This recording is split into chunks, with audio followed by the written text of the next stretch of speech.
ப்ளீஸ்மா வேணாமா. இந்த விட கண்டிப்பா உன்னை ஹாஸ்டல்ல சேர்க்காம விட மாட்டேன்டா. ஹாஸ்டல்ல சேர்க்கிற அளவுக்கு நான் என்ன குற்றம் பண்ணேன்? ஒழுங்கா படிக்க மாட்ற, படிடான்னு சொன்னா யாரையும் மதிக்க மாட்ற. தப்பா ஏதாவது சொல்லுங்களேன். பார்த்தா பாவமா இருக்குடி. இந்த ஒரு தடவை உனக்கு எக்ஸ்கியூஸ் கூட. ஆமாம்மா, இந்த ஒரு வாட்டி எக்ஸ்கியூஸ் கொடுமா. நீ என்ன நடுமா? சரி, பாத்திரம் விளக்கிட்டு வீடு வாசல்லாம் கூட்டிட்டு மேல துணி வச்சு காய போட்டிருக்கேன், அதை எடுத்துட்டு வந்து மடிச்சு வச்சிரு.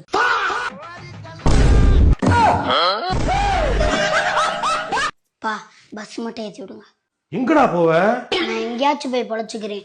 உங்களுக்கு அப்புறம் வீட்டு வேலை செய்ய என்னைய ரெடி பண்ணிக்கிட்டு இருக்காங்க. நான் என்ன உங்களை மாதிரி மானம் கிட்டவனா?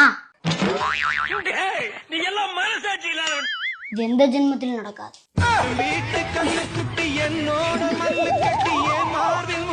இவன் வேற என்னை ரொம்ப டார்ச்சர் பண்றான்டா. நீ ஒண்ணு இல்லையா? ஹாஸ்டலே பெஸ்ட். ஆமா.